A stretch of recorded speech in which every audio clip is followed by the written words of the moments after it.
Magandang hapon po sa ating lahat.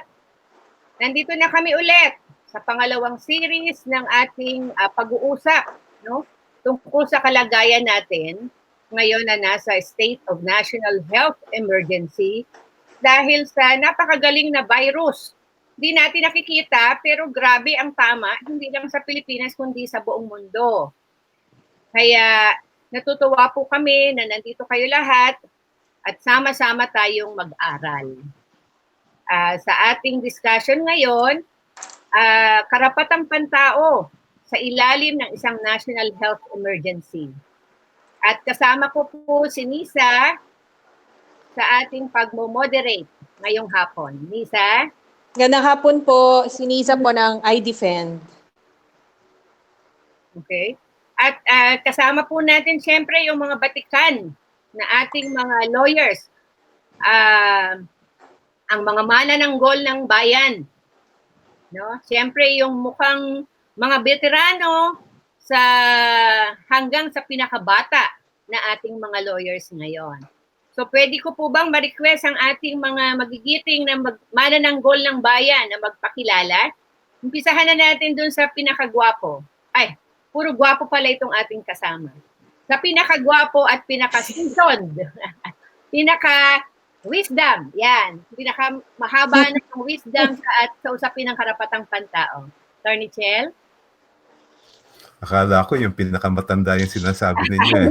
Magandang hapon po sa ating lahat at ako'y excited na makipag-usap tungkol sa karapatang pantao. Ako po si Chel Jokno, ang chairperson ng FLAG, Free Legal Assistance Group. Siyempre, ang susunod na bata, Attorney RP? Magandang hapon po sa lahat ng nakikinig at nanonood ngayon. Ako rin ay nagagalak dito sa isang oportunidad na makibahagi sa usapang ito. Ako po si RP Santiago ng Ateneo Human Rights Center. At ang ating, kumbaga, baby, no, na manananggol, pero nasasabak na rin talaga sa matinding mga issue ng karapatang pantao. Attorney Jean? Hi, magandang hapon po sa ating lahat. Maraming salamat po sa pag-imbita sa akin. Ako po si Attorney Jean Arabejo mula sa Alternative Law Groups. Sana maging fruitful ang ating discussion ngayong hapon na ito. Okay. Miss? Nisa? Okay. Again, marami pong salamat no, sa inyong pagpapaunlak.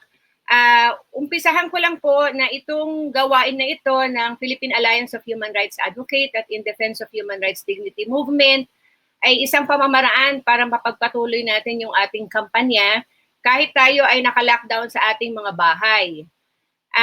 Nakauna na po tayong series, discussion with public health specialist. Ngayon po naman ay ating mga lawyers, legal specialist. At sa susunod pong mga series ay magkakaroon din ng discussion ang local government unit at community response, discussion ng mga kababaihan, ng mga kabataan, ng mga LGBT. At pipilitin din po natin magkaroon ng discussion sa usapin ng food security at anong nangyayari sa Mindanao at Visayas. No? Pero ngayong hapon na ito, talagang magsesentro tayo sa usapin ng karapatang pantao sa ilalim ng isang national health emergency. Siguro po umpisahan natin. Naging controversial sa human rights community yung sinabi ni DILG Undersecretary Dino na walang human rights pagka nasa lockdown tayo. Ano pong masasabi niyo doon? Mauna na ako ha. Naku, dapat iklaro natin na maigi yung sinasabi niyang walang karapatang pantao daw sa ilalim ng public health emergency. Hindi po totoo yun. Siyempre, yung iba nating karapatan, yung karapatan natin na gumalaw, yung freedom of movement, tsaka yung ating right to travel, ayan ay pwedeng limitahan yan.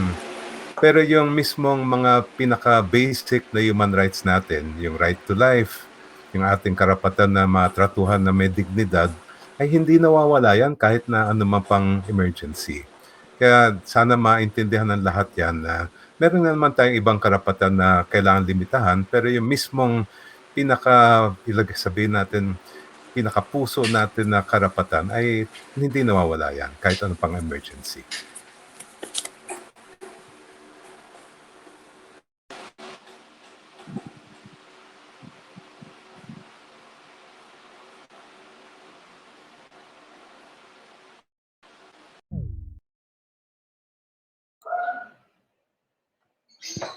Rose, naririnig niyo ko?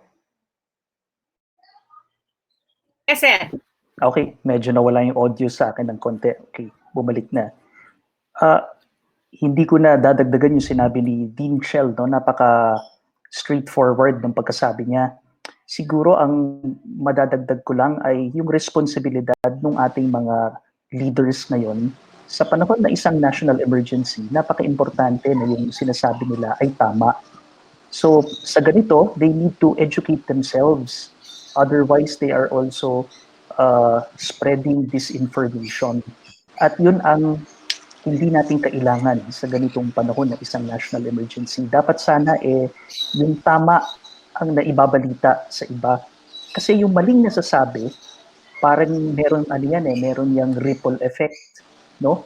Mali ang nasabi dahil siya ay isang may kapangyarihan sa gobyerno ngayon, nakapwesto, naku, baka paniwalaan ng mga nag-i-implement, no? So malaking responsibilidad na kung ikaw ay leader, ikaw ay magpaka-leader, ikaw ay mag-aral at alamin kung ano ang tama para marinig sa mga sumusunod.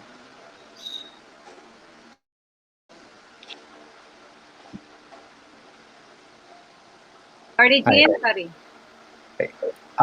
Nakakalungkot na isipin na meron tayong mga taos na nasa key government positions tulad nga ng sinabi ni RP at ni Dinchel na hindi lubos na intindihan ng konsepto ng human rights. Alam naman natin na kung human rights ay mga bagay na dapat meron ka o dapat ibinabahagi sa iyo sa simpleng dahilan na tao ka. Tao ka, may dignidad ka at gayon may mga karapatan ka. Ngayon, halimbawa, ang ating right to food, no? Pagkain, kalusugan, edukasyon, trabaho, mga karapatan ito. Kasama na rin dito ang dapat hindi ka ma-torture, hindi ka pwedeng saktan, hindi ka pwede ikulong sa mga natatagong lugar, mga karapatan din ito. At itong mga karapatan na ito ay hindi nawawala. At kaya yun yung dapat napaka-importanting klaruhin o ipaliwanag. Sa isang quarantine, maaring nalilimitahan tulad ng sinabi ni Dinchel ang ating right of movement, kaya naapektuhan din ang iba nating mga karapatan, pero hindi po nawawala ang human rights sa isang public emergency. Yun po ang dapat klaruhin sa statement na yun. Salamat po. Okay, thank you. Nisa?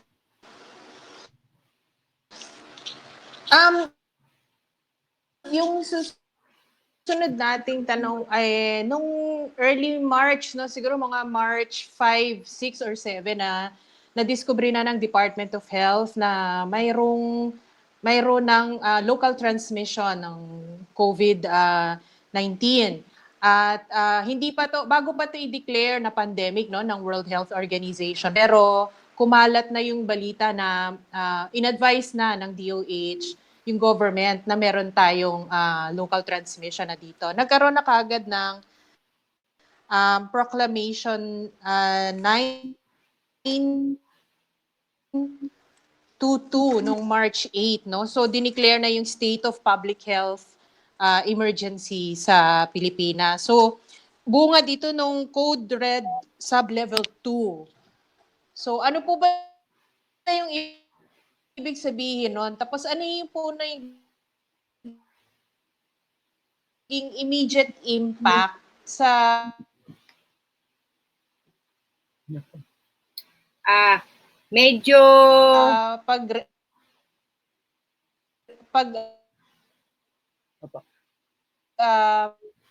enjoy natin ng human rights nung unang declaration na yun. So, pasensya po, medyo naglolo ko yata ang connection ni Nisa, pero yung binabanggit niya, ano ang mababanggit niyo? Ano ba yung mga pwede i-invoke na powers under a sub-level 2 condition na merong community transmission? Kasi marami ng mga parang nawawalang human rights. So pero ano lang talaga legally ang pwedeng invoke ng ating government. Narinig niyo ako? Narinig niyo Anis, Opo. sasagot na sila. Sasagot na sila. Hello? Nis, sasagot na Hello? sila. Attorney Hello? Hello? Hello? Hello? Hi, Nisa. Narinig ko naman yung tanong. Yung pagdeklara kasi ng Code Red Sublevel 2, yan ay sang-ayon sa isang batas, yung Republic Act 11332. At actually, yun ang talagang ugat ng lahat ng dapat gawin ng ating pamahalaan sa ilalim ng isang public health emergency. Nandyan halimbawa yung kapangyarihan ng ating pamahalaan na magpaloob ng quarantine, na magsagawa ng mga prevention measures para hindi kumalat ng husto yung Okay. virus na yan. Ngayon, yung issue kasi doon ay actually sana hindi man pwede naman mas maaga pang ideklara ng Secretary of Health yung public health emergency. Hindi na kailangan intayin pa yung ating Pangulo, pero ganun pa man ay lumabas nga noong March 8 yung declaration ni President Duterte na isang state of public health emergency. From that time on ay pwede nang gawin yung mga dapat gawin para mailutas itong problema natin. Okay, thank you po. Si Attorney Jean, tapos si Attorney RP. Okay, klaruhin ko lang na yung Code Red Alert, ibig sabihin po niyan, 100% ng hospital personnel magre-report for duty in the facility to render medical and other services. Ayon po ito sa DOH. Ngayon, merong sub-level 1, merong sub-level 2. Yung sub-level 1, dinedeclare ito kapag nagkaroon na ng isang kaso ng local transmission. Ang sub-level 2 naman, kapag may evidence ng community transmission at patuloy at pagtaas ang paglalaganap ng mga kaso. At ang epekto po nito on the part of the government, tataasan nila ang responsiveness ng health workers. So they will require them to attend and render services in the facilities 100%. Nire-ramp up na rin ang contact tracing at testing capacities, pati yung mga laboratories, pinapabilis, pinapaayos ang capacity, ang accreditation. Maaari, pagdating ng sub-level level 2, maaari na rin mag-enforce ng home quarantine, mag-suspend ng klase, mag-recommend ng alternative work agreements, yung mga work from home, at community quarantine. So, pwede na rin yung i-recommend at i-enforce ng government. Ngayon, anong epekto nito sa ating human rights? Pag tayo ay na-quarantine, ang ating galaw nalilimitahan po, You are encouraged to stay at home. Classes are suspended. Sa ibang government office, suspended na rin ang trabaho o kaya working with the skeletal force. Ang tanong ngayon, justified ba ang measures na ito? Well, the government has the burden to justify it and prove that it is necessary. Sa opinion ko, ang quarantine naman in itself as a concept, justifiable naman kasi ito isa sa mga strategy na iniisip na i-recommenda ng ating Department of Health, ng mga health experts. At balita ko, after siguro 1 month or several weeks, titingnan nila kung naging effective ba ang strategy. Ang issue ngayon ay ang implementation. Nag-quarantine, pero nung first few weeks ng quarantine, kulang ang transportation, especially for the health workers. At actually, since limited nga ang movement, hindi makapasada ang mga jeep, ang transportation sector, hindi makagalaw ng maayos, sobrang lala ng traffic, hindi ngayon makagalaw ng maayos ang health sector. Isa pa, walang masyadong makain yung iba nating mga kababayan. Sila ay yung mga low-income households, Hindi makapagtinda, walang kita sa pang-araw-araw kasi daily wage earner sila, Hindi kasi nga encouraged to stay at home, hindi sila makapagbenta, hindi sila makatrabaho. Kaya may obligasyon ngayon ng gobyerno na bigyan ng tamang supplies yung mga tao. Sapat at tama at maayos na supplies.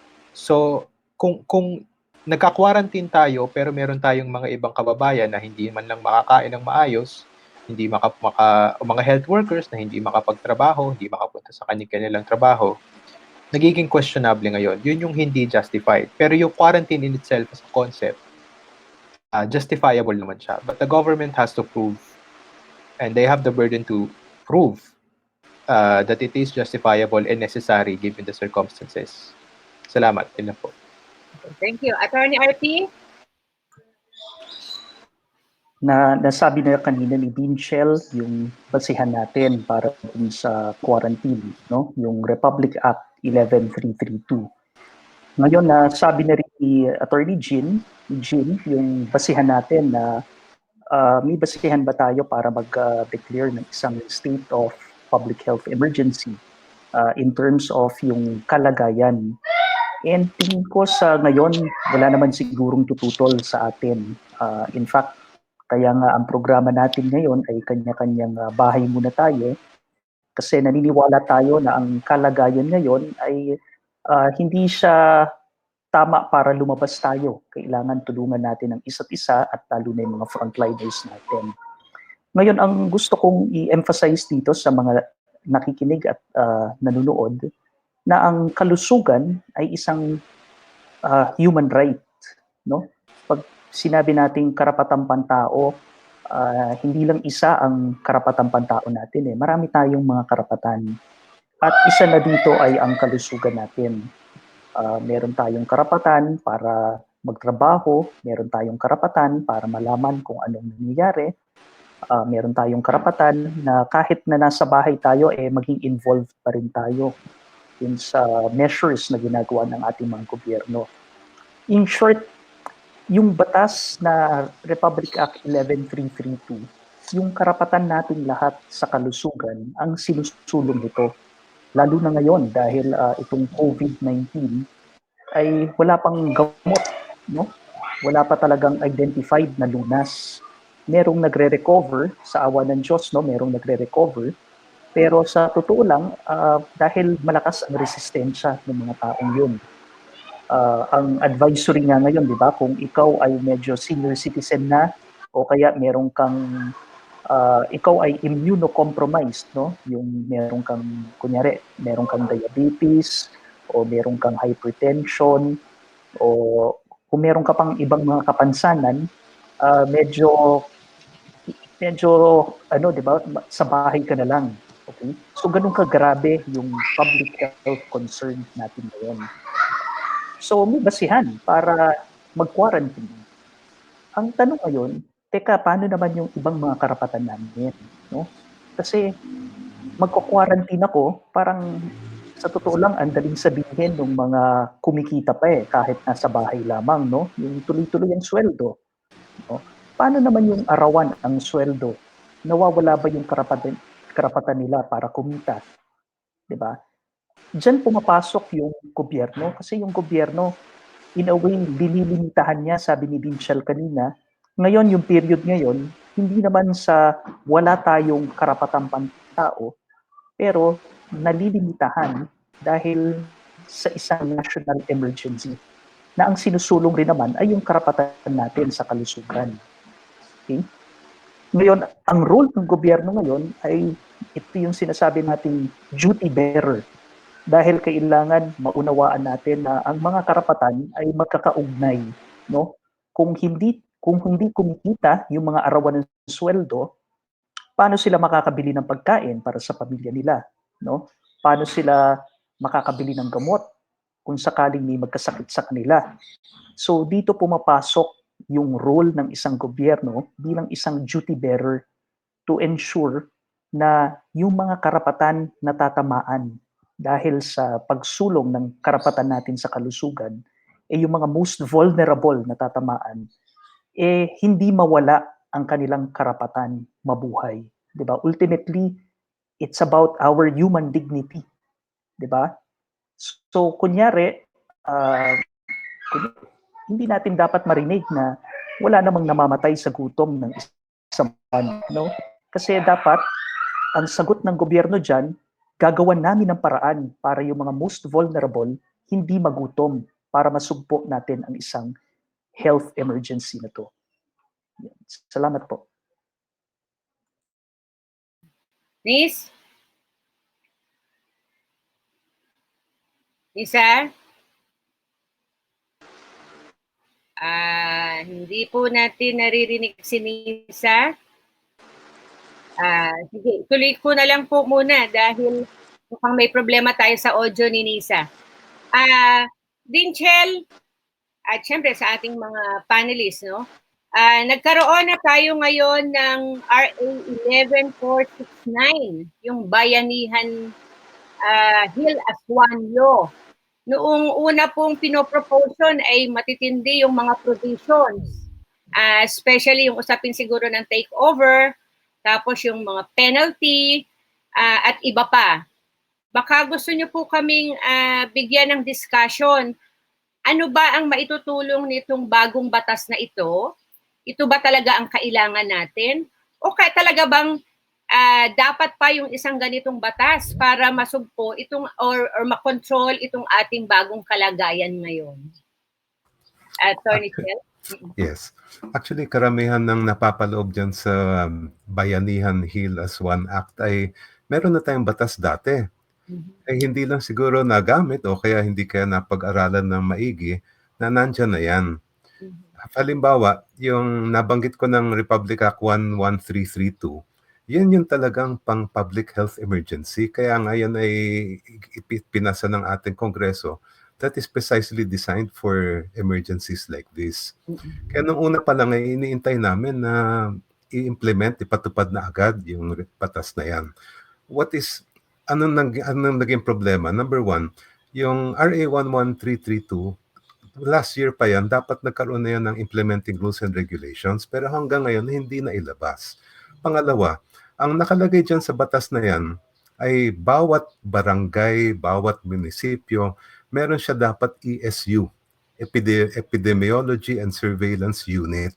At doon yun yung mga unit na yan ang mga ngolekta ng lahat na may sakit, kung anong problema, at sila magre-report sa Department of Health. Pero dahil siguro hindi lumabas yung implementing rules and regulations, hindi ngayon naitayo yung mga unit na yan. Kaya nung biglang lumitaw itong COVID-19, hindi handa yung mga ESU. Kung sana ay naitayo na yan dati, mas madali yung pag-report, mas madali natin malalaman kung saan nakakaproblema, kung paano i-contain natin yung virus. So sige, lagay na natin yun, hindi pa na-implement yung batas na yan. But there are other laws as well that are already there. Halimbawa, meron tayo mula 2004 yung Quarantine Act na yun ay nagbibigay din ng kapangyarihan sa ating mga nasa pamahalaan para magsagawa ng quarantine.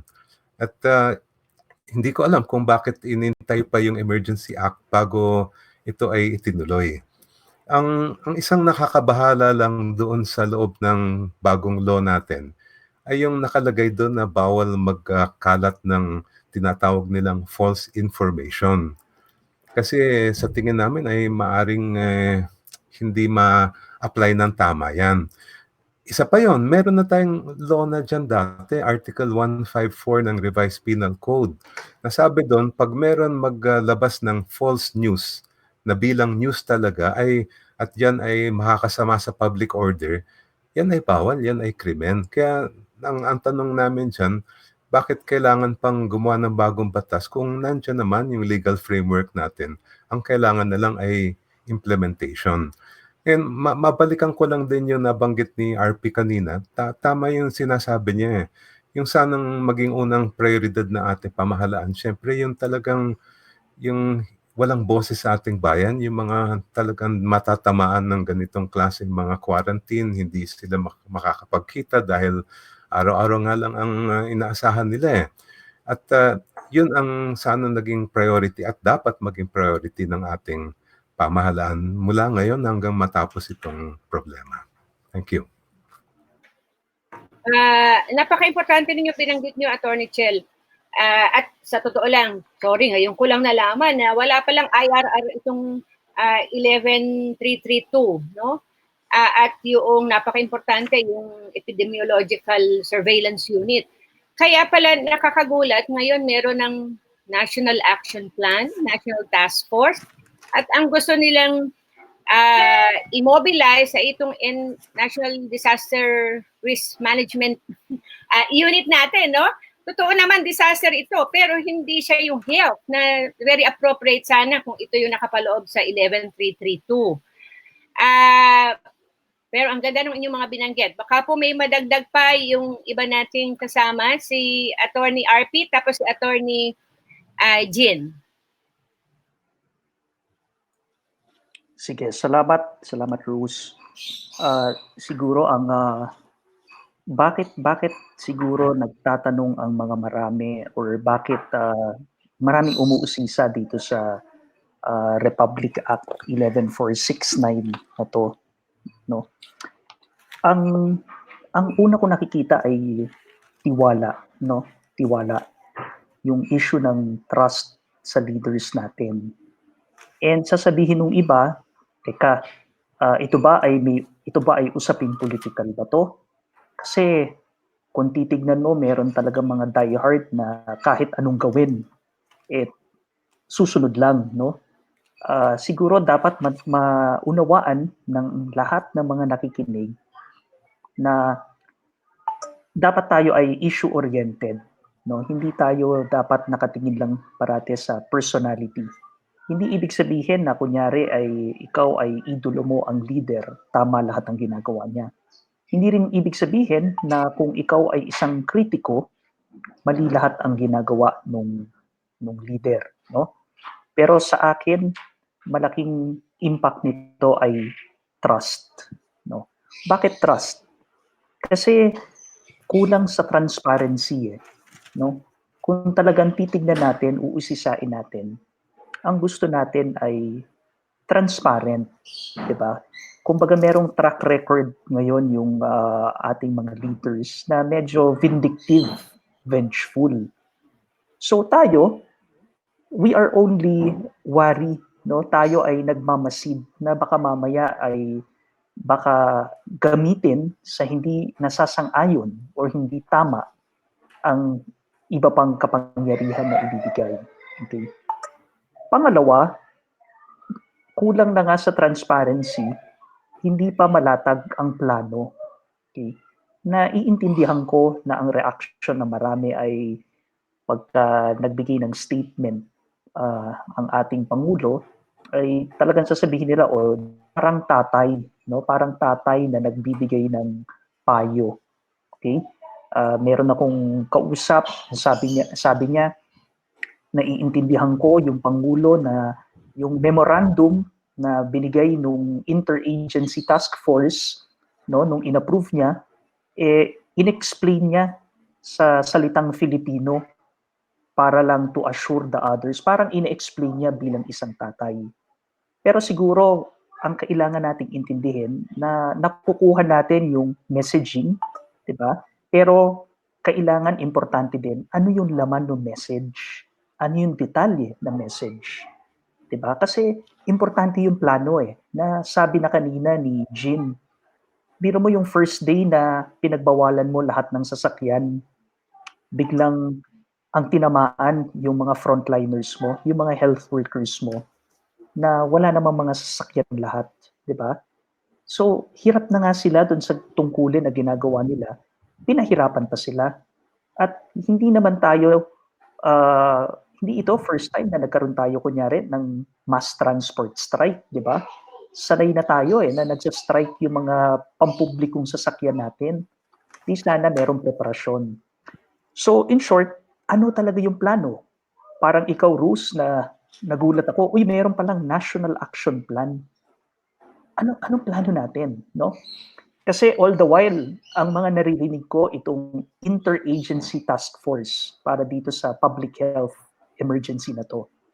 Okay? All the while, akala ko itong Interagency Task Force na to, ito na yung tipong super team natin na magbubuo ng mga polisiya, mag-iisip paano mga kailangan gawin, di ba? Kasi kailangan hindi lang yung ano yung tingin mong dapat mangyari, titignan mo dyan pag nagplano ka, ano ba yung impact nito at paano mo lulunasan yung negative impact. Diba? Yung talab sa mga tao sa baba. Okay.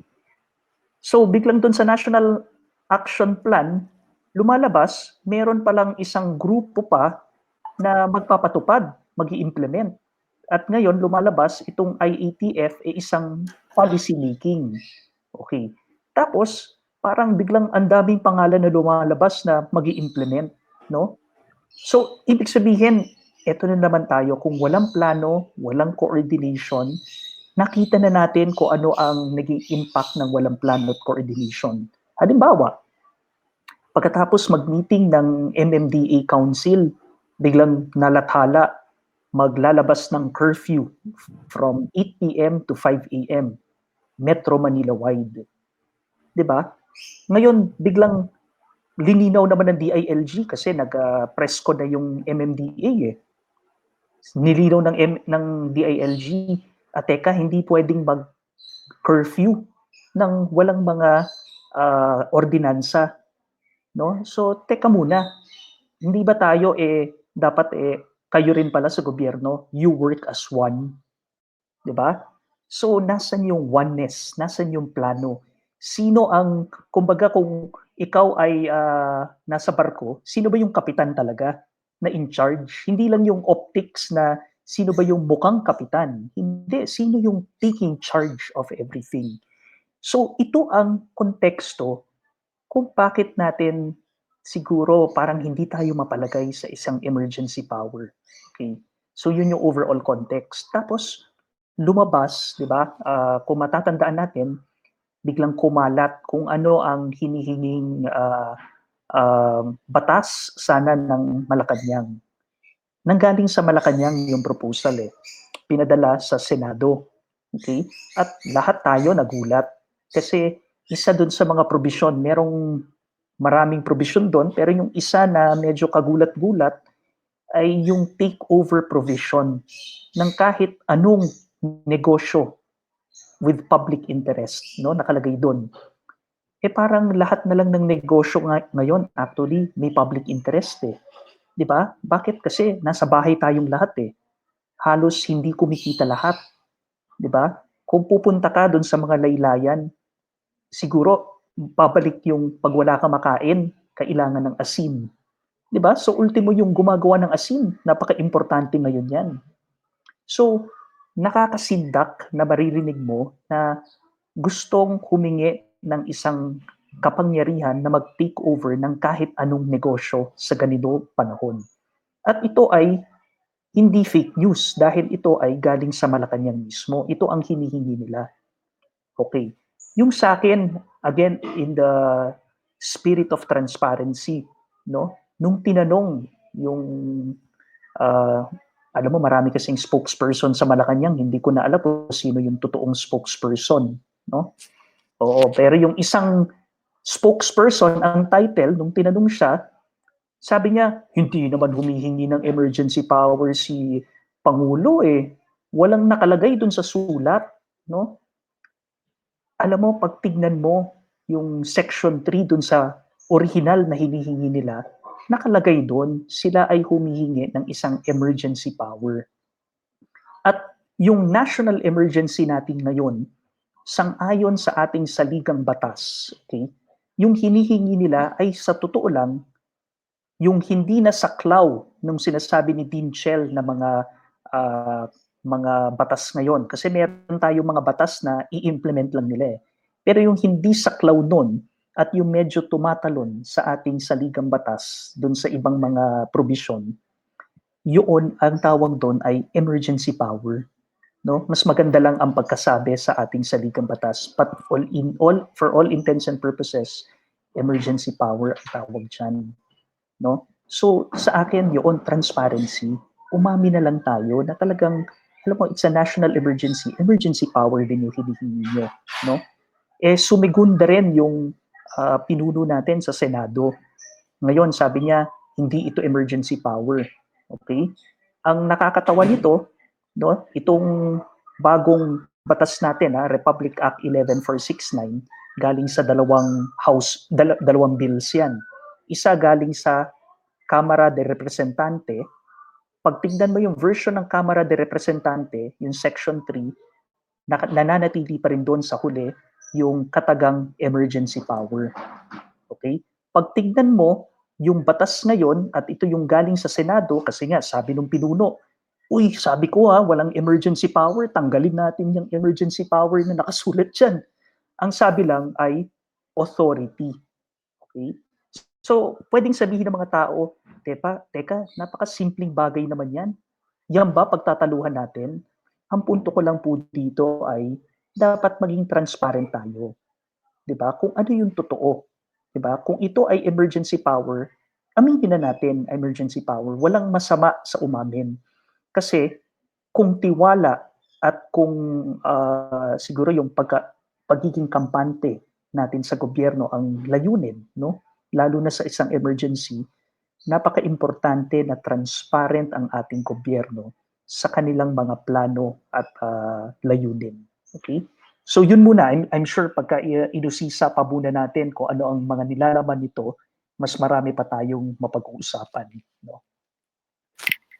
Salamat, Attorney RP. Kanina nagbabanggit ka, sino ba talaga ang tunay na leader? Mukhang ngayon po, wala tayong leader. Mukhang naka-quarantine na sila lahat. Nagkakahawahan na. Pero sige, pakinggan din natin yung sasabihin ni Attorney Jin. Attorney Jin? Salamat, Rose.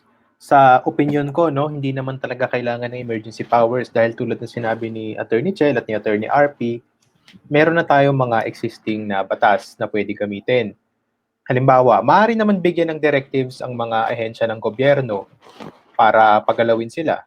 Bilyon ang nakalaan sa mga quick response funds ng Department of Labor and Employment, Department of Health, Agriculture, DSWD at DTI. Napakalaki din ng discretionary fund ng presidente, kailangan lamang gamitin. At hindi mo kailangan ng emergency powers para gamitin yung pera na iyon.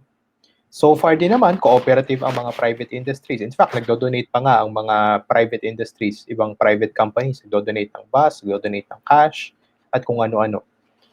Meron tayong mga existing na batas noon at meron din tayong mga existing na batas kung lumabag ka sa quarantine, pwede mo kasuhan doon sa iba't ibang mga batas na iyon. Kaya para sa akin, hindi kailangan ng emergency powers. Having said this, may mga provision naman sa RA 11469 na tingin ko ay pabor sa atin. Pero lilinawin ko, pabor man sa atin, pero hindi mo kailangan ng emergency powers para ibigay ito. So, bibigay ako ng ibang halimbawa. Sa Section 4, no, yun yung authorized powers sa section, magbigay ng emergency subsidy to low-income households, 5,000 to 8,000 pesos.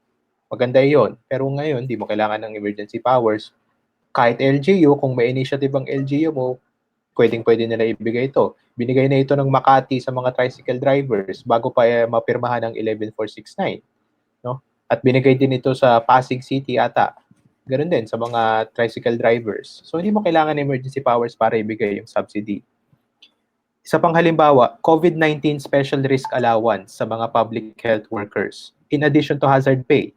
Maganda siya pero hindi mo kailangan ng, pwede mo ibigay yan kahit wala kang emergency powers. PhilHealth will cover all medical expenses of health workers. Trabaho naman ng PhilHealth talaga yun, ay cover ang medical expenses ng mga nagbabayad sa kanila. Compensation of 100,000 pesos to public health workers who contract COVID-19. 1 million pesos to health workers who may die while fighting COVID-19. Maganda siya, but again, hindi mo kailangan exactly ng emergency powers. LGUs are authorized to use more than 5% of calamity fund. Ito siguro, pwede mo i-amend yung law but not necessarily emergency powers. Kasi parang merong limit ata kung ano magkano ang pwede mong gamitin. At dito sa 11469, they would allow LGUs to use more than 5%. Yung takeover provision na binabanggit, binago dito sa 11469, ang specify na lang nila to direct the operation of privately owned hospitals and medical facilities, including passenger vessels and public transportations. The President may take over kung nagre-refuse unjustifiably yung mga industries na ito. Again, it's a question of trust, no? Tulad ng banggit ni Attorney RP. So it's a question of trust. Would you trust the government to take over if you yourself as a business owner, you cannot provide such services? Exemption from the Procurement Act of Protective Equipment.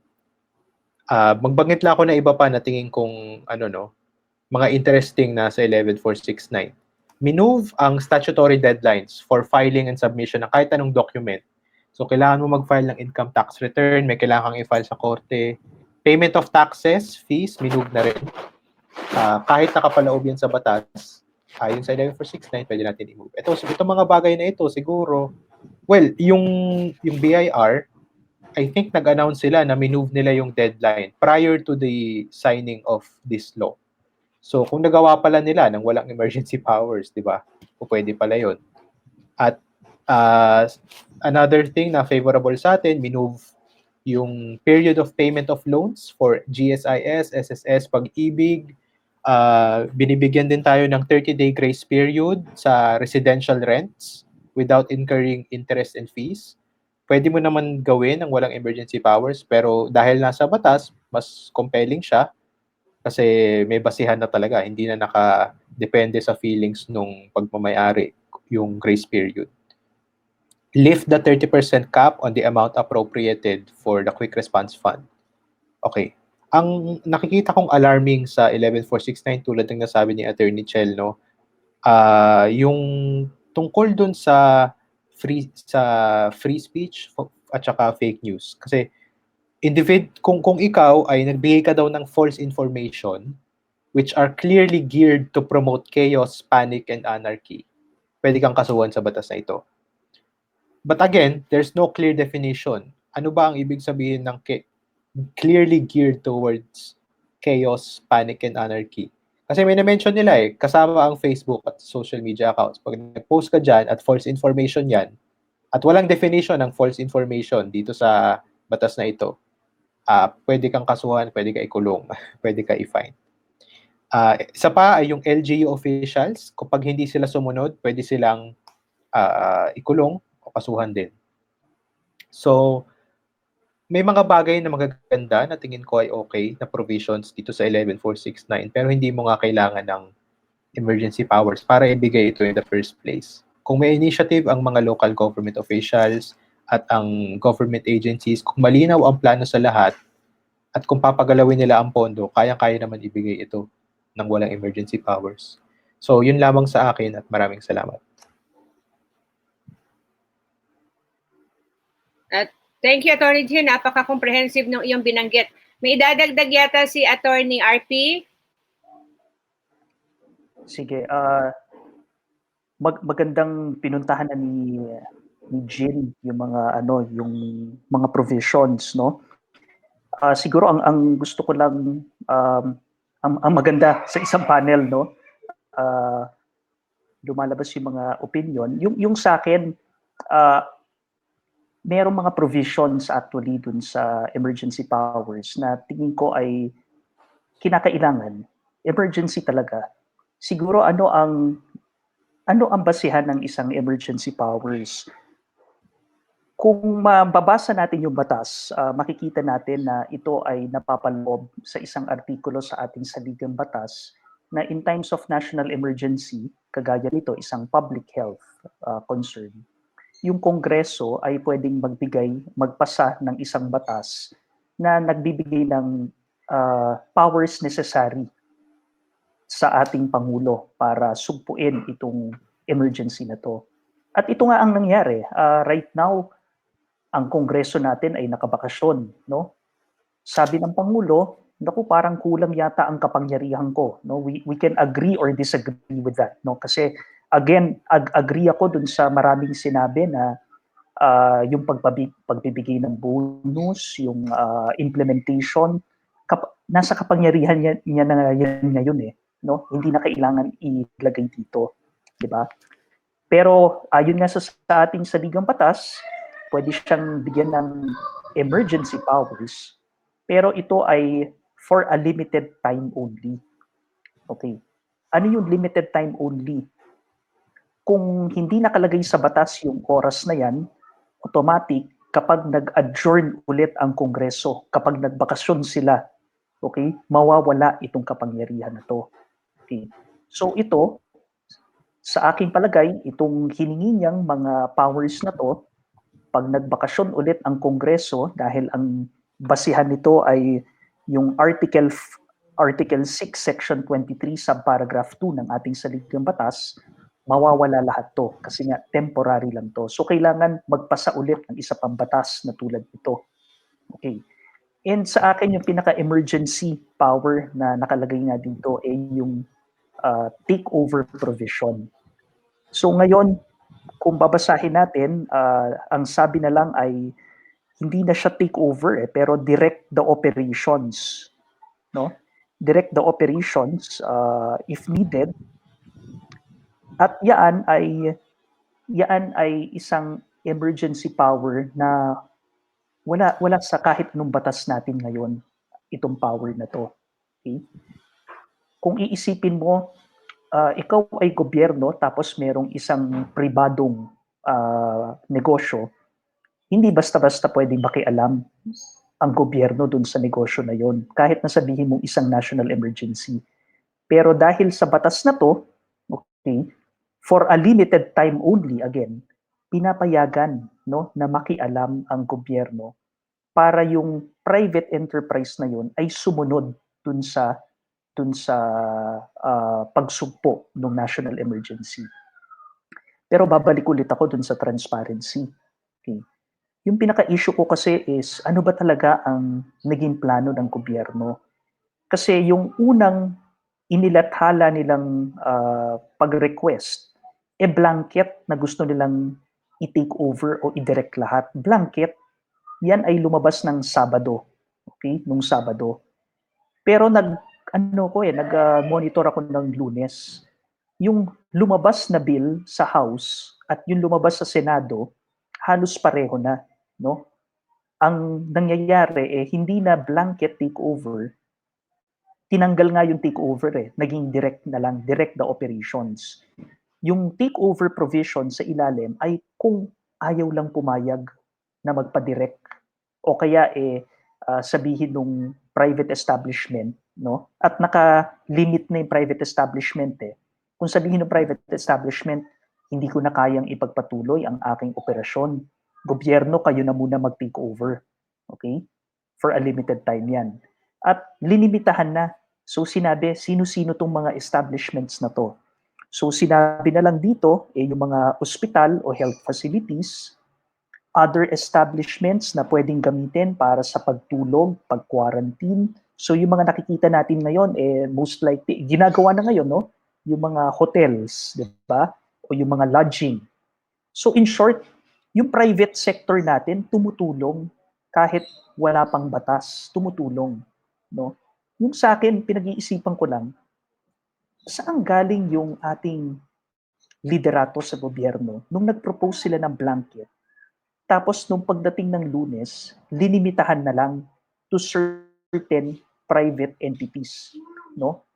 Medical facilities, itong lodging o hotel at public transportation. And I fully agree, no? Kailangan sila ngayon to help and to face the emergency. Pero saan galing? So parang ako, dahil nga dun sa trust ulit, ano ba to? Ibig ba sabihin nito ay ang galing ng ating mga miyembro ng parehong kamara na biglang hindi nila sinunod ang gusto ng Malacanang at sinabi nila, ito ang nararapat lang. Yun yung isang anggulo. O ito ba ay parang kang nakikipag-negotiate? Kunyari hiningi mo ang langit, 'di ba? Pero sa totoo lang ang hinihingi mo medyo nasa lupa naman.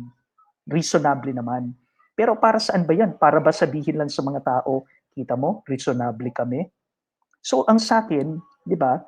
Hindi na kailangan, baka sabihin nga ng iba, masyado ka namang nag-aanalisa, no? Sa akin hindi it's transparency Hindi nga natin kailangan ng ganitong klase ng optics na galing sa gobyerno sa larangan ngayon. Kasi kung nalatag ng gobyerno, itong plano namin, itong totoo, no? Kung sabihin ng gobyerno, ang problema namin actually is ayaw mag-cooperate ng mga public health institutions na private. 'Di ba? Maiintindihan natin. Pero walang ganung optic In fact, sabi sa Kamara de Representante nung tinatanong si Executive Secretary Medjaldea, ito ay actually isang standby provision. Only when needed. Okay?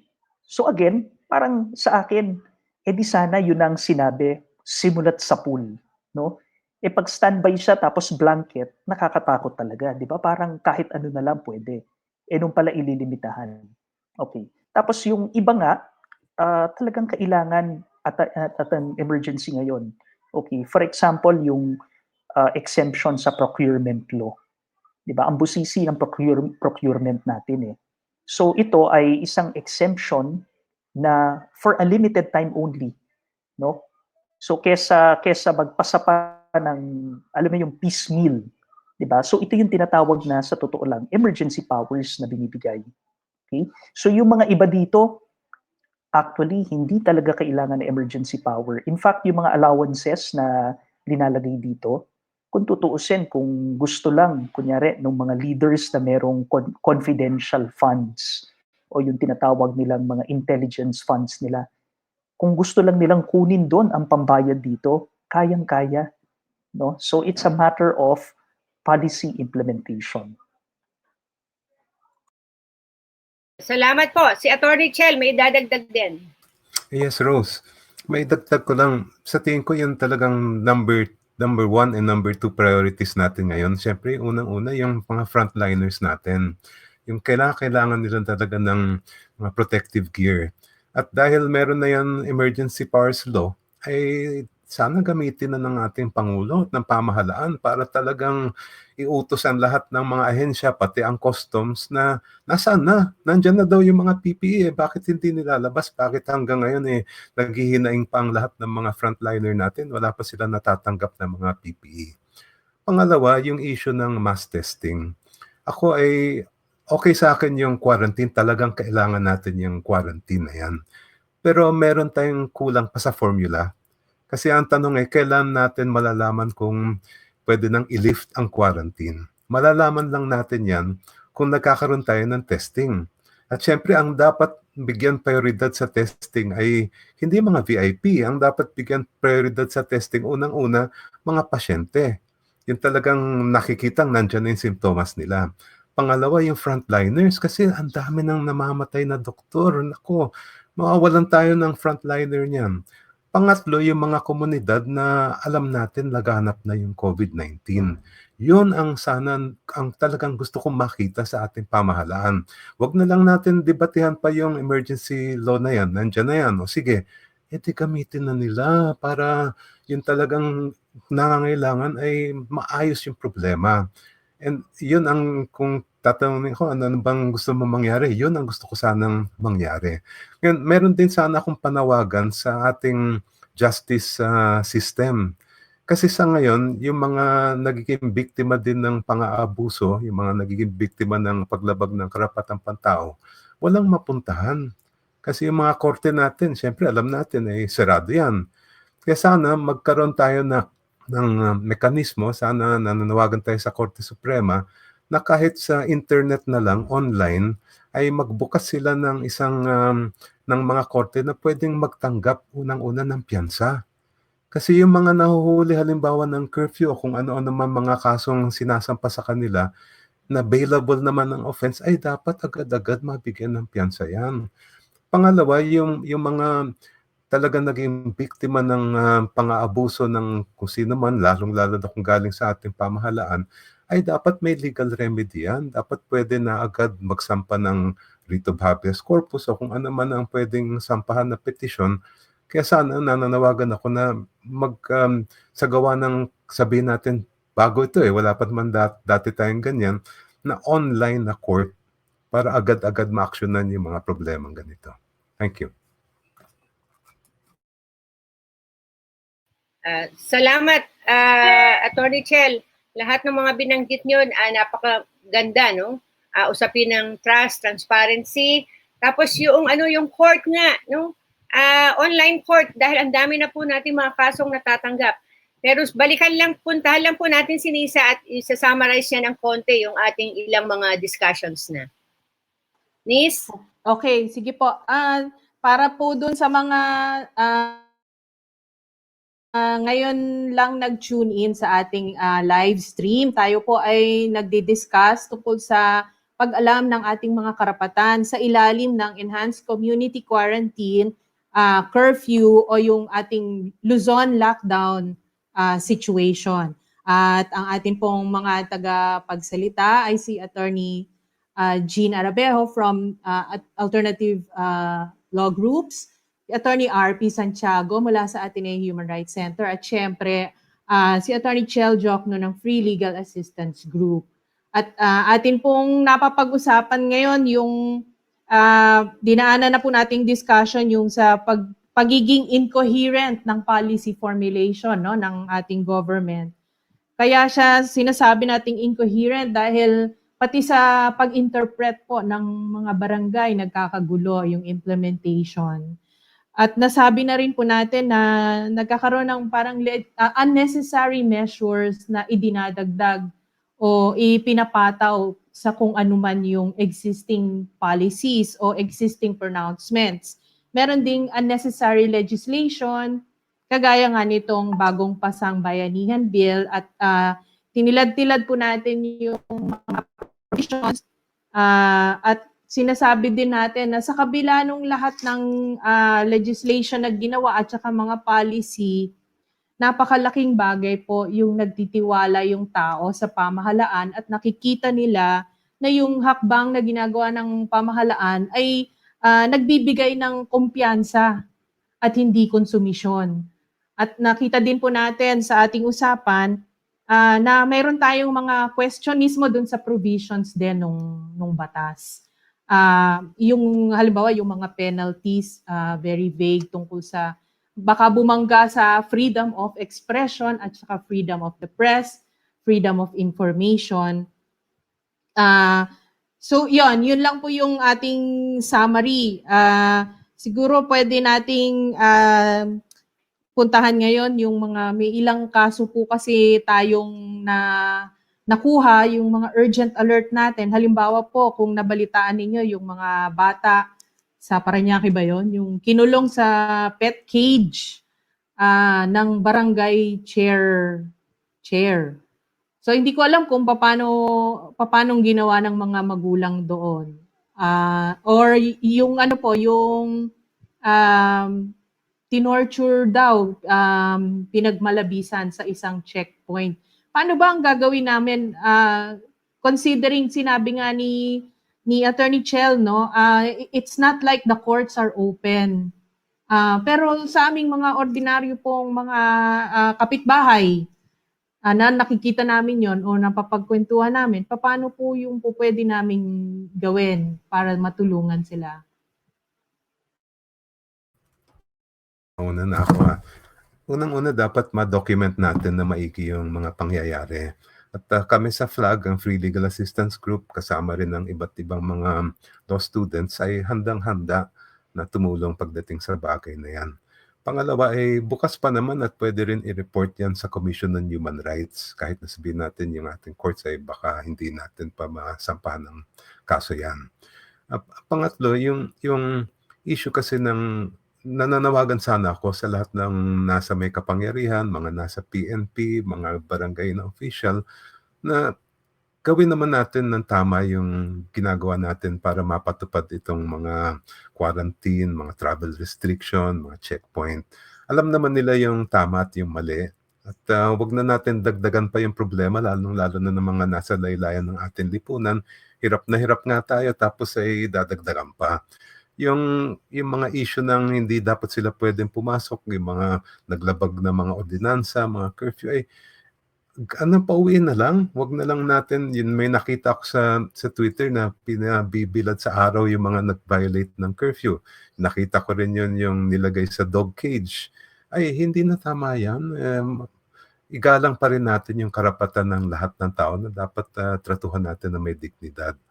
Kami naman ay handang-handa na tumulong. I'm sure sila RP, sila Jean din, na sa lahat ng mga nalapag ang karapatang pantao, sana rin ay mag-isip din ng mekanismo ang ating korte para mabigyan din ng hustisya ang lahat. Yung nakakalungkot lang kasi ay bago pa nangyari itong COVID-19, alam naman natin na yung mga kapatid natin na nasa laylayan natin lipunan ay dehado na. Ngayon na dumating na nga itong COVID-19 ay parang walang nagbago at ganun pa rin, dehado pa rin sila. Dapat tutulungan natin. Thank you.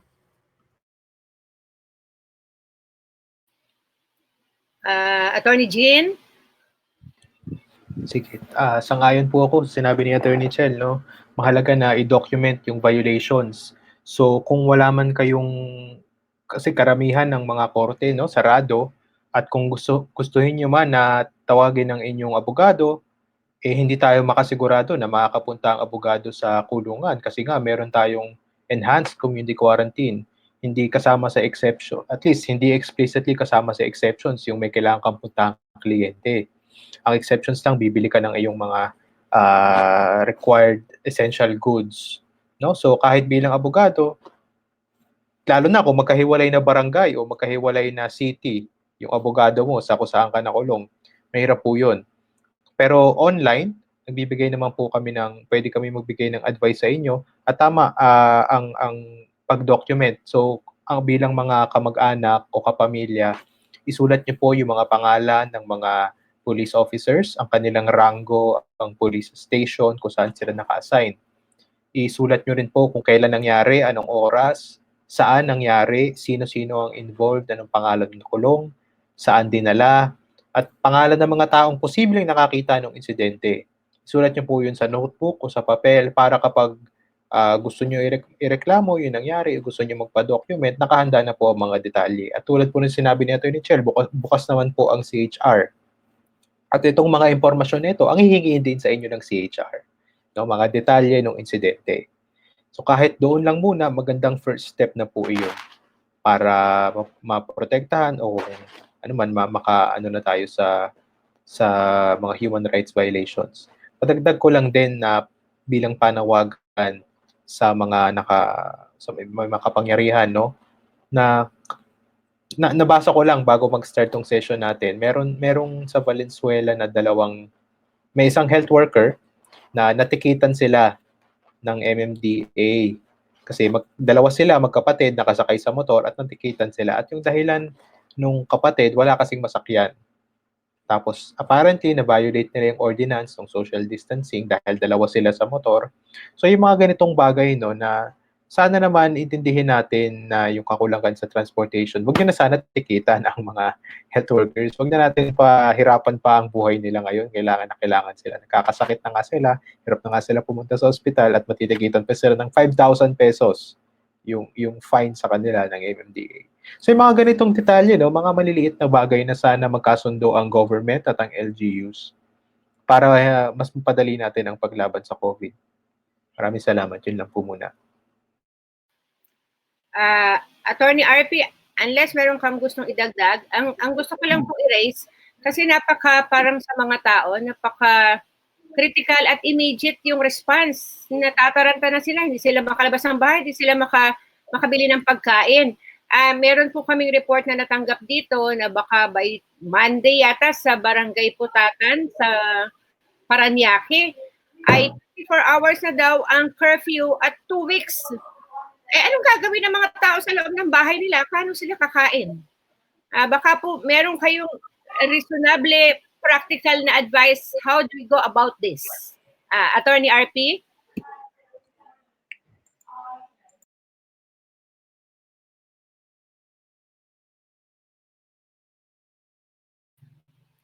Attorney RP, naka-mute yata yung mic. Naka-mute nga. Sorry ha. Okay. Salamat Rose. Salamat Nisa. Siguro yung ugat ng problema ng implementation ngayon ay yung hindi clear ang information. How are the policies going to be implemented? Kanya-kanyang diskarte. And panahon ngayon, maraming nagpapanik, maraming natatakot, di ba? Aminin na natin, tayo man, ayaw natin magkasakit, di ba? Kaya as much as possible, kung hindi kailangan, gusto nating sumunod at dito lang muna tayo, di ba? Kasi gusto natin masugpo itong health emergency na to. Pero dahil nga doon, hindi naman pantay-pantay ang convenience kung nasaan tayo eh. Yan ang realidad, no? At dapat yan ang matutunan ng nasa poder, 'di ba? Hindi lahat napakadaling pag sinabing stay home nga lang eh. 'Di ba? Hindi lahat convenient na magstay home. Sa totoo lang, 'di ba? So yung iba para rin sa kanilang kalusugan na lumabas ng bahay, 'di ba? Tumambay. Oo, ano nangyayari? Yung iba, ang hirap naman kung kunyari isipin natin yung mga nasa laylayan. Again, hindi sa gina-justify ko, pero ito ang realidad. Kung maraming bata yan, 'di ba? Maraming anak, lumabas na, minsan ang hirap habulin lahat, 'di ba? Para sa ating mga naging magulang, minsan nga 'di ba, yung kung malingat ka lang hindi mo na alam kung saan nagpunta. I mean, that's the reality. Okay. So, yung mga nagpapatupad ng ating mga batas, sabi ko nga kanina ay meron ding magandang intensyon yan. Para sa atin rin yan. Kaya lang, kung hindi nga tama ang instructions, o kaya hindi nila alam ang talagang ang totoong tama sa mali, yung mali ang nagagawa nilang pulisiya para sa isang magandang intensyon sana. Okay. So, yun ang konteksto ulit. 'Di ba? Yun ang kailangan natin malaman. Merong konteksto yung nagpapatupad at meron ding konteksto yung mga allegedly lumalabag, no, sa quarantine. Okay? Pero syempre, aminin na natin, meron din lang talagang makukulit. No? Ibang klase rin 'yon. 'Di ba? Pero hindi natin dapat lahatin na lumalabag, na mukhang lumalabag. Hindi natin dapat lahatin na gusto lang din ng lumabag. Alamin natin ang konteksto. Okay. Pero nandito na tayo. Okay? Kumbaga, hindi naman ibig sabihin hindi natin pwedeng ayusin. So, nandiyan na, gaya ng sususugan ko lang yung sinabi ni Binchel at ni Jean, importanteng ma-document natin, ma-report natin. Tayo-tayo, nagtutulungan tayo, network tayo, merong formal, merong informal. Kumbaga, magpasahan lang. Pero with the technology ngayon, napakagandang umiikot yung balita, no? At least kung mapunta sa mga grupo natin, lumabas sa media, nakakatulong 'yan, no? At ito ay hindi para pahiyain kahit sino man, 'di ba? Kasi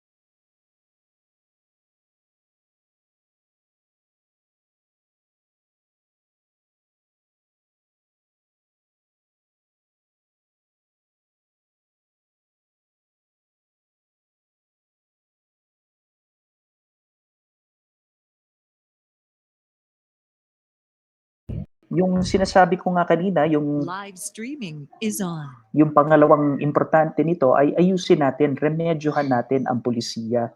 Okay? At napaka-importante na documented. Kasi tayo mismo, tayo ay pwedeng magtulungan, no? Sa panahon ngayon, kung kunyari mali ang implementation ng mga barangay captain, ng mga police, di ba? Meron tayong mga government officials pa rin na gustong ayusin yan. For example, no, napag-usapan kanina yung usapin ng quarantine pass. 'Di ba? Napaka-importante nung sinabi ko niya rin yung halimbawa yung sinabi ni Secretary Anyo na yung quarantine pass na yan, no? Kung wala kang quarantine pass, hindi ibig sabihin ay basta-basta ka pwedeng hulihin, no? Yung quarantine pass na yan ay hindi naman talaga requirement ng national government. Pangalawa, yung cargo, 'di ba? Kaya lininaw na dapat hindi nyo linilimitahan yung mga cargo ng mga pagkain, no? Kasi essential 'yan sa ngayon 'di ba? So ang ibig sabihin, kailangan ma-document at madala natin sa mga tamang tao para aksyonan. Okay. Yung sa Parañaque, sabihan nyo sa akin, kasi kunyari yung article na lumabas dun sa mga binibilad, meron akong kaklase na meron ring katungkulan sa City of Parañaque. So yung ganyan, yung network nating, I'm pretty sure, ayaw rin nilang lumalabag sila sa karapatang pantao, di ba? Kasi para sa mga leaders, lalo na sa mga LGU leaders, gusto nila pro people di ba? Para nga sa mga tao. So kung kunyari, hindi ko pa nababasa yung proposal for a 24-hour quarantine, no? Pero ang nabasa ko yung sa Muntinlupa, di ba? Yung sa Muntinlupa, ang tingin ko kasi doon ay gusto nilang makinig yung mga tao, no? Sabi ko, hindi ako sumasang-ayon doon sa penalty, pero merong silang challenge para makinig, 'di ba? So yun yung mga babalansehin. So kailangan kausapin rin para kung mali yung pulisiya, for me sa panahon ngayon, ang pinakaimportante, matama natin, 'di ba? And then pag umayos na lahat, then let's talk about accountability again. Paano pananagutin yung mga nagkasala. And sa panahon rin ngayon, alam mo, in many cases rin naman, hindi naman parating solusyon ang kulong, di ba? Kumbaga parang sinasabi natin, yung mga nagva-violate ng quarantine, hindi solusyon ang kulong. Ganun din naman, siguro kung magkaunawaan, no, yung nagkamali doon sa pagpapatupad ng polisiya, kung ma-realize niyang, ay mali pala ang ginagawa ko. Di ba? Meron ding magandang ending yan. Lahat naman tayo ay reasonable. So isa ang goal natin dito. Okay? Pero bottom line, documentation, sharing the document and reporting, and using our networks right now to help those who are most vulnerable and marginalized during this situation are very important. No? So magtulungan rin po tayo dyan.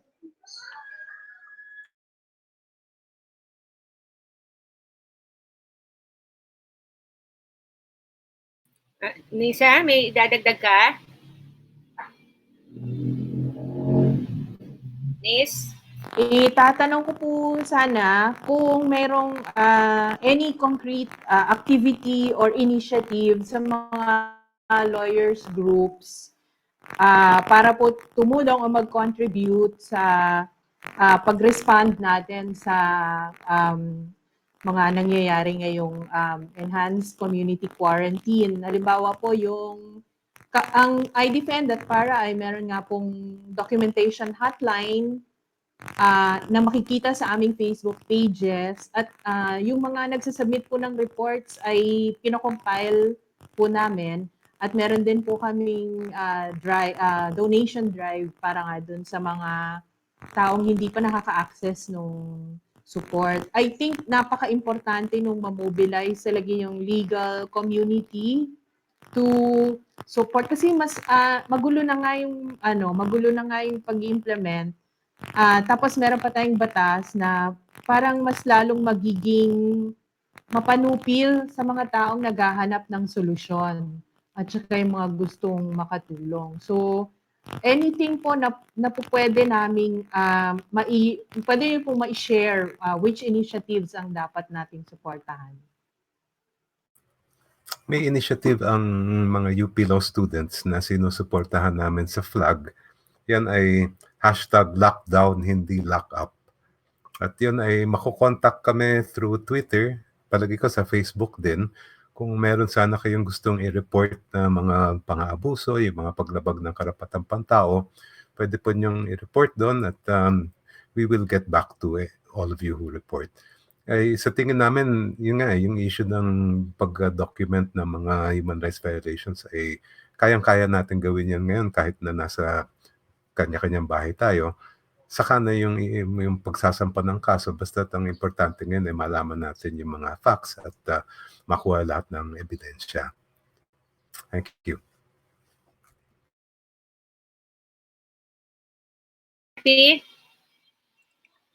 Sige, i-share ko lang rin na kunyari merong mangilan-ngilan na nakikipag-network with human rights groups na mga abogado and legal groups like with Para and I Defend. But at the same time, nakikipag-usap rin kami sa Commission on Human Rights right now and ang gagawin kasi ng CHR, particularly yung NCR region na sana ma-replicate rin to or ma-activate in other regions. Nagkakaroon ng isang virtual legal referral hub, no? Itong virtual legal referral hub, actually simple lang yung konsepto niya. Ngayon kasi sa totoo lang na halos lahat tayo ay alternative work arrangements. Yung mga taong nasa gobyerno ng mga frontliners din, napaka-difficult din nung situation nila. Parang tayo rin, ayaw rin naman natin malagay silang lahat sa panganib rin, di ba? In fact, even yung mga nasa checkpoint, di ba? Yung mga kapulisan, yung mga barangay health workers, aminin natin lahat sila exposed di ba? We don't want them to be exposed as well. Di ba? Kaya saludo ko dun sa mga maraming frontliners kasi sila talagang no choice Kailangan magsilbi sila, no? They don't have the luxury na, hindi, dito na lang ako sa bahay like many of us. Kaya yung mga initiatives na sinasabi ni Dean Shell, no, parang ganun, ang ganda ng initiative ng yung mga law students, very inspiring. Kasi sila mismo nangunguna, nag-iisip, ano ba mga pwedeng gawin ngayon? Okay. So yung virtual legal referral hub ay parang ano lang to, parang isang room ng legal aid service providers na kunyari itong mga nadadocument ng human rights groups o yung mga dumarating sa CHR, parang multiplier response mechanism ng CHR. Kasi kung ang mga kailangan, kunyari ang kailangan lang ay tawagan si barangay captain o tawagan kung sinong malapit kay mayor para maayos, no?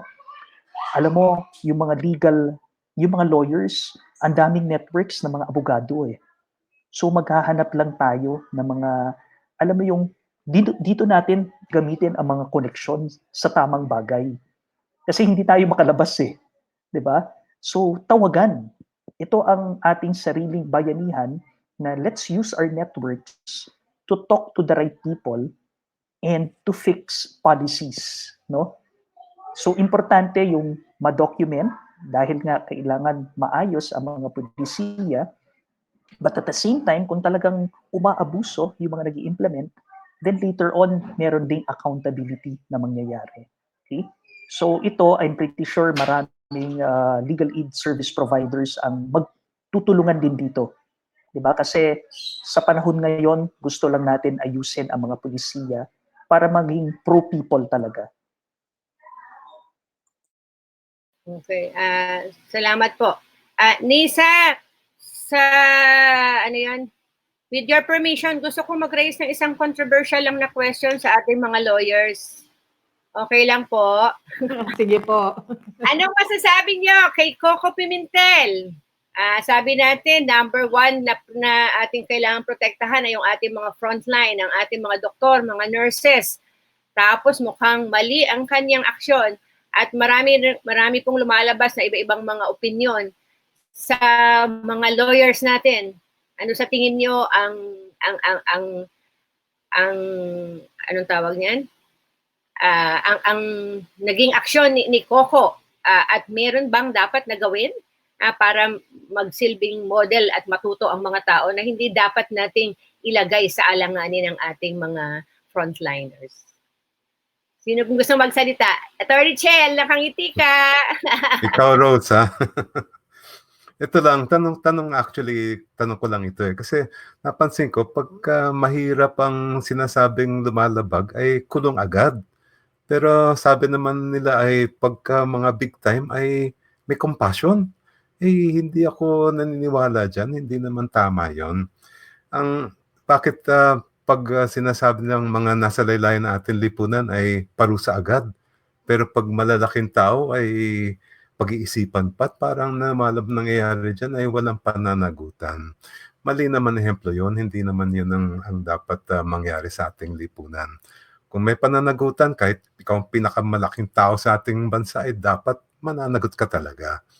Ngayon ang nakakalungkot din dito ay parang ginugulo pa nila yung mga protocol sa quarantine.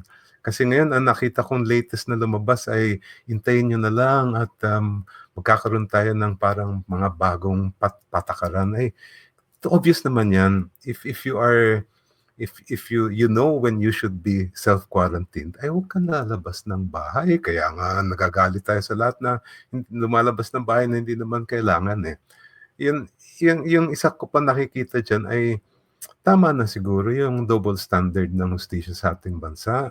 Wag na nilang gamitin pang dahilan yan at alam naman natin na hindi makatarungan yan. Thank you. Attorney RP. Nung nakita ko at nalaman ko yung balita, actually nalulungkot ako at inis na inis ako, no?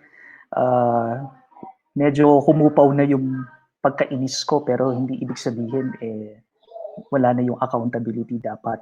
Okay. Bakit ako nalungkot? Kasi nalulungkot ako dahil kahit na anong sabihin mo, alam mo, gusto ko sanang magising yung ating mga leader na kayong mga nasa pwesto, kayo ay nandyan dahil niluklok kayo ng taong bayan. Okay? Sana naman ay statespersons kayo. Okay? Kahit saan man yung posisyon niyo sa gobyerno, maging statesperson kayo. Okay? Huwag na muna natin pairalin yung politika. Okay?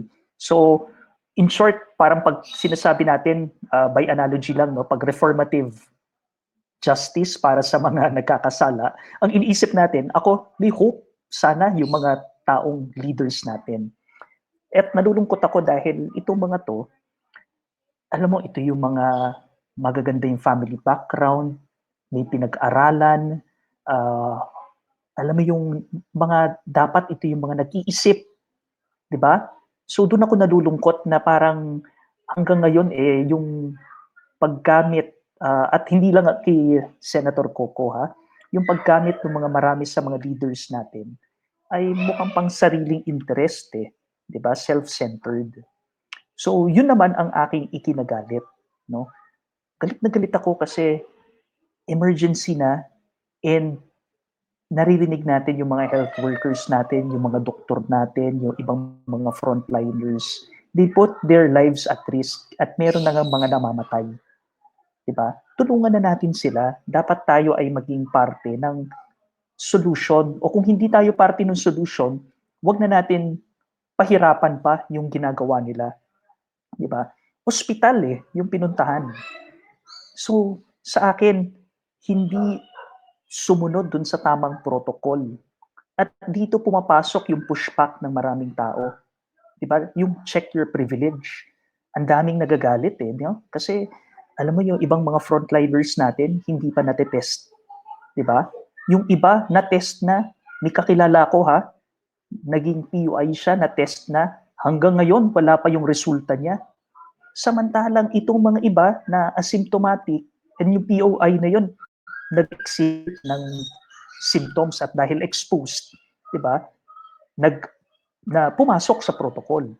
Pero hanggang ngayon mahigit 1 linggo na wala pa ring results. Okay? Pero itong mga iba asymptomatic, 'di ba? Hindi pinabaliwala ko ang buhay nila, no? Importante rin ang mga buhay nila. Pero kung hindi ka pumasok sa protocol, 'di ba? Privilege ka kung makakuha ka ng test kasi alam mo may mga nangangailangan. Para mo sinabing mas importante ang buhay ko kaysa sa inyo, kaysa sa iba. Yun ng Prime Minister ng Canada, asawa na niya mismo, may COVID. Sabi ng Prime Minister, hindi ako magpapatest kasi merong ibang mas nangangailangan at wala siyang sintomas. Yung sa atin naman, tipong, ay hindi kasi makapangyarihan kami, pati pamilya ko dapat matest na. Diba? At pag-iisipin natin, asan ang logic niyan? Because the test is only as good on the day that you took it. So kung negative ka dun sa araw na yun, baka the next day, baka makakuha ka pa rin. No? So kung wala kang simptomas, sinayang mo yung test kesa dun sa mga nangangailangan. Pero nakakuha ka because of your privilege. So, itong mga natin, dahil sa pushback ng mga mamamayan natin, ang daming nagiging defensive na mga ngayon, mga politiko, no? Nagpa-test ako dahil may simptomas ako biglang nagka-simptomas sila. Balik tayo kay Senator Coco, nagka-symptoms daw siya. bakit hindi mo sinunod yung strict home quarantine? 'Di ba? So, ibig sabihin, bakit? Meron nga mga namamatayan na hindi na nila nakikita yung kanilang mahal sa buhay, nakre-cremate, dahil hindi mo pwedeng puntahan, no? Dahil yon may sintomas, kahit na hindi pa nagte-test positive, no? Ikaw, PUI ka, no? Pumunta ka, you put your wife at risk, you put your, siguro naka-driver sila malamang, no? Driver at risk, yung staff mo, at more than that, you put a lot of health workers at risk. Di ba? Bakit? Kasi yung isip, dito ko medyo galit na galit, yung mindset ng marami dun sa mga politiko natin that simply because we can get away with it. No? Yun yung nakakagigil eh. Na tipong at this time, nakikita mong ang daming nahihirapan ng mga common na tao, yung mga nasa laylayan. And yet, yung mindset is, because I can get away with it. So that's the second point here, yung consistency ng application ng batas. Doon ako nalulungkot eh. Pagpupunta na naman tayo dun sa trust in government, I would like to trust the government that you would be consistent with your policies. Bakit nga yung tipong pagka walang kapangyarihan, no? Yung video kunyari dun sa Muslim community sa Quiapo, no? Tinethreaten na babarilin, di ba? Tapos hinahataw ng kahoy. Bakit ganyan ang treatment pag nasa laylayan? Di ba? Hinuhuli. Pero pag medyo nasa kapangyarihan, sasabihin, you know, at times like this, dapat mas humane tayo. Di ba? I think the policy is, with the national emergency, we really need to be humane. Di ba? Because it is the health pandemic that is the monster. Hindi yung tao. Kasi yung tao, gusto niyang mabuhay lamang. Parang lahat tayo. No? So, dapat consistent. So, kung ibig ko sabihin, yung consistency dyan goes both ways. Kung pinaghuhuli nyo yung nasa laylayan, hulihin nyo rin yung mga nasa taas. Kung humane kayo dun sa nasa taas, then you should be humane dun sa mga nasa laylayan. So, consistency. No? One is, check your privileges. Again, the second one is consistency. So, sa akin, hindi siya controversial, Rose, dahil ito ang layunin natin lahat eh, no? Nothing personal, 'di ba? Sa atin, we are issue oriented. Kasama natin si Senator Coco sa ibang mga advocacies, and we are thankful for that. Pero dapat rin maintindihan niya, pag tayo ay nagalit, hindi dahil sa pinipersonal natin siya, dahil para malaman niyang may mali na nangyari. 'Di ba? And this is why them as government leaders, they should hear it from the people. Because otherwise, this is how impunity happens. And this is how other people feel that they are very powerful to the detriment of the common people. Salamat po. Si Attorney Jean, baka may dadagdag na maikli. Maraming salamat. Completely agree with Attorney RP and Attorney Chel, no?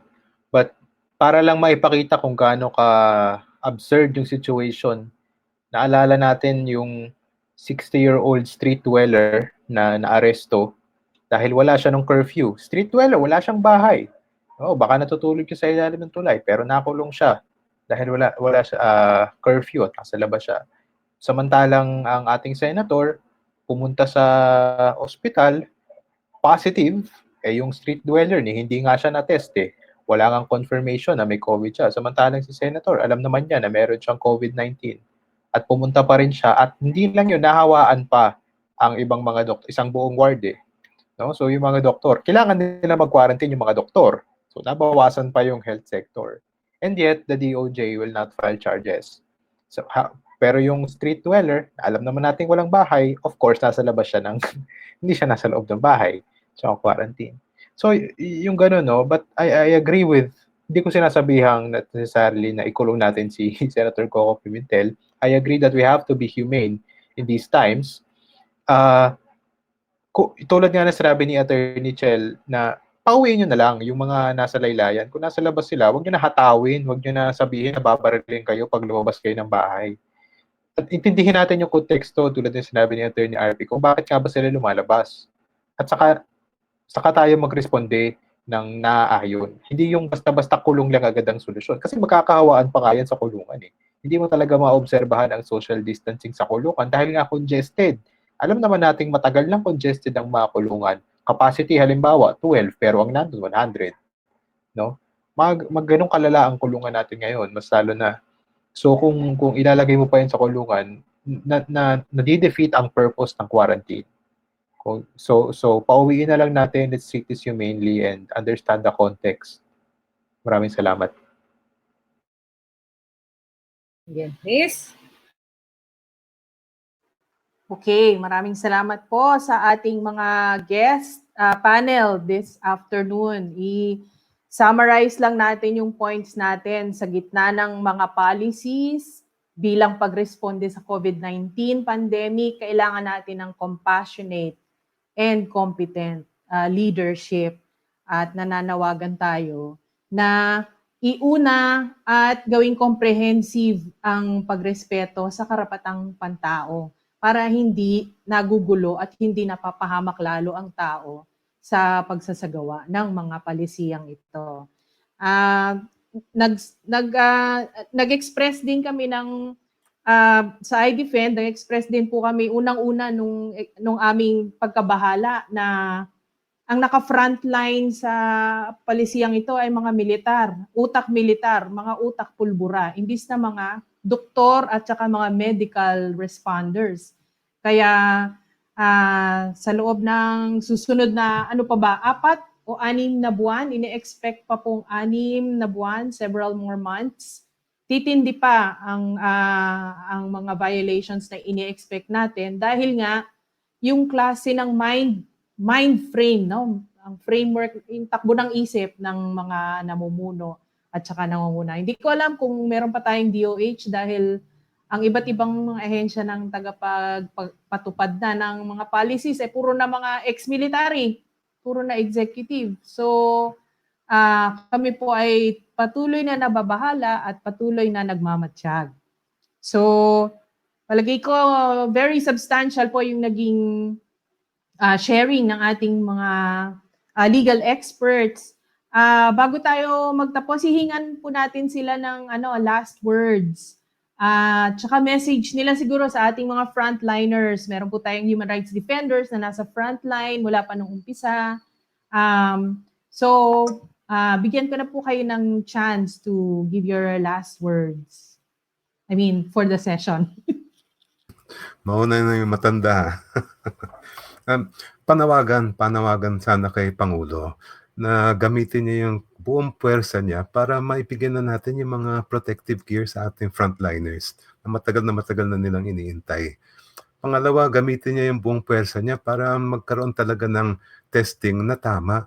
Unahin niya yung pagtitest ng mga pasyenteng may symptoms, mga frontliner natin, mga community na talagang laganap na ang COVID-19.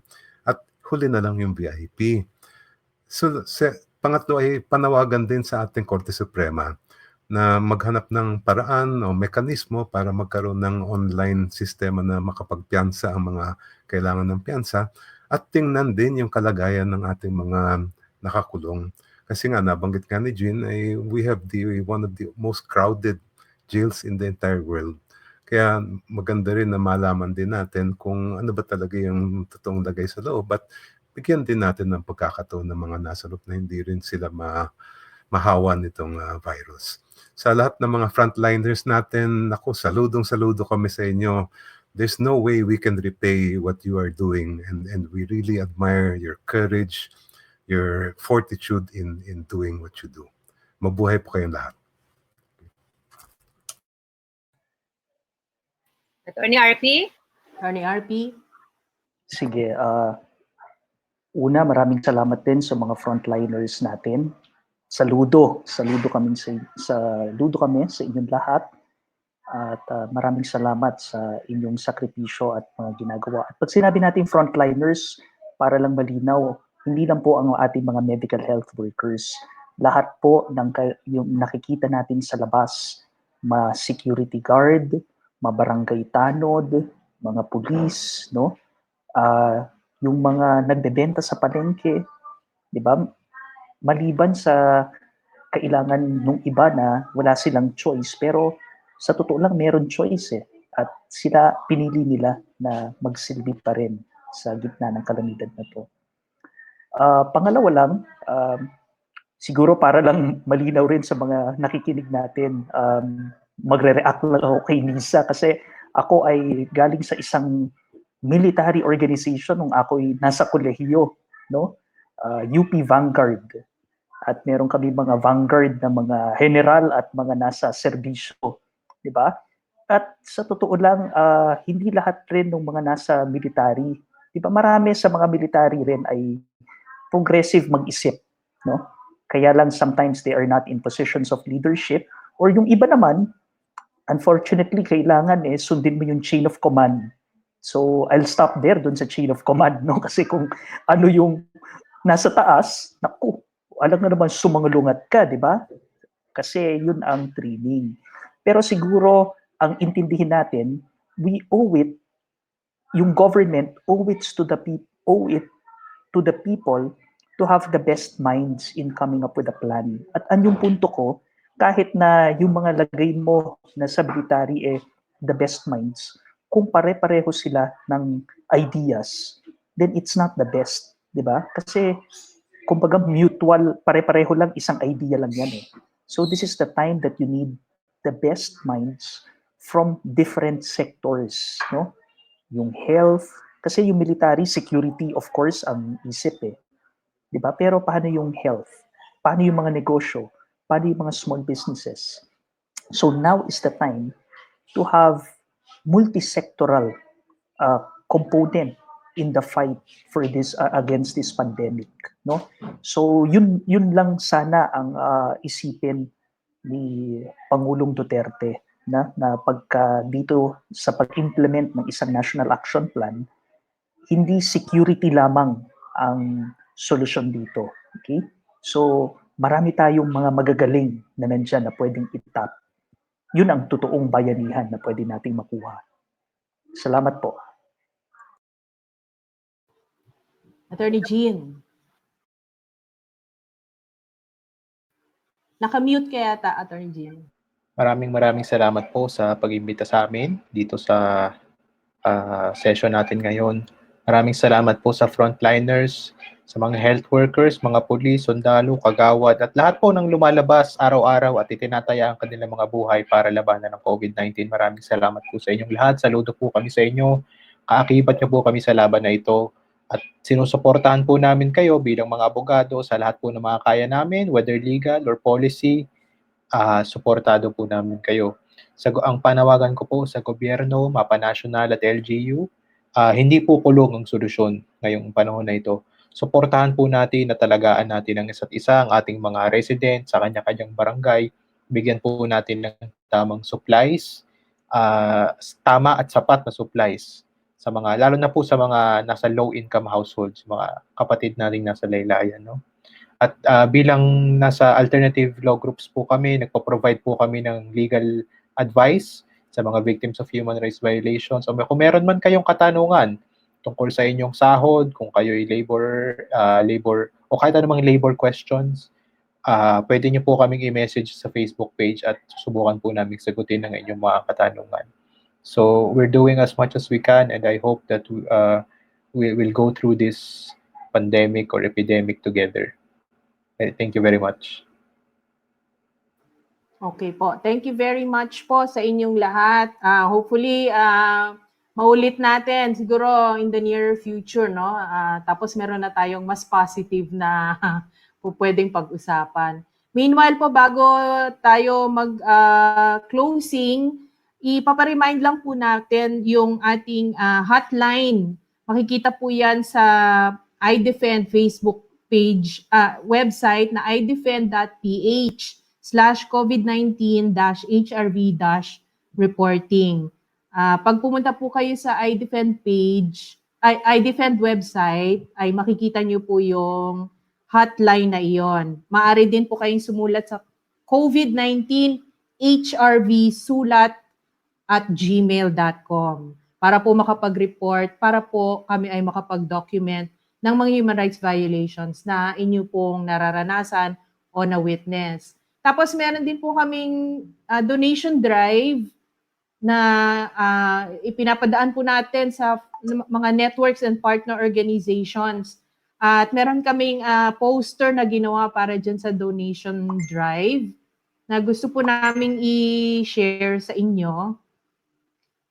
Ewan ko kung nakikita ninyo. Ang tawag dyan ay Cast COVID-19 Away. It's a call for solidarity ng iDefend sa kanyang Circles of Action and Solidarity. So, tulong-sulong tayo. It's a donation drive para po sa mga mahihirap.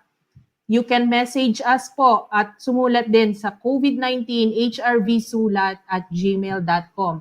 Makikita nyo din po ang mga detalyeng ito sa Facebook page ng iDefend at facebook.com/iDefendOfficial. Okay. So, maraming salamat. Ms. Rose, I leave you the floor for ending and thanking our guests. Again, tuwan-tuwa kami, no? Yung pinakamagagaling na manananggol ng bayan ay nakasama natin ngayong hapon, no? Pero syempre hindi po natatapos yung ating pagtutulungan. Yung mga organisasyon nyo naman ang aming pinagre-referan doon sa aming mga nakukuhang mga reports on violation. So, kung saludo tayo sa ating mga frontliners, saludo pa rin tayo sa HR community na naninindigan at patuloy na naglilingkod, no, para sa usapin ng karapatang pantao. Maraming salamat po uli, Attorney Chel Jokno, Attorney RP Santiago at Attorney Jean Arabeo. Sa susunod, maraming salamat po. At kami ay magtatapos na sa aming live telecast. Salamat po.